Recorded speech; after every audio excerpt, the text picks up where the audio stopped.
தேவன் உங்களுக்கு ஒரு வாக்குத்தத்தத்தை கொடுத்திருப்பார், ஆனால் அதை உறுதியாய் பிடிச்சு கொள்ளுங்க.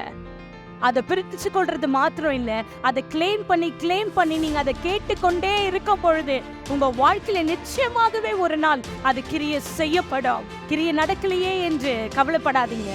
நீங்க ஒவ்வொரு நாளும் அதை ஜெபிச்சு கர்த்தாவே இதை சொன்னீங்களே, இந்த வார்த்தைக்கு வல்லமை இருக்கிறது, எத்தனையோ வார்த்தைகள் என் வாழ்க்கையில நிறைவேற்றி இருக்கிறீங்களே, இதையும் நீங்க செய்ய வல்லவர்ன்றதை நீங்க ஜெபிக்கும் பொழுது, நீங்க விசுவாச அறிக்கையிடும் பொழுது அந்த விசுவாசத்தை கனப்படுத்துவார்.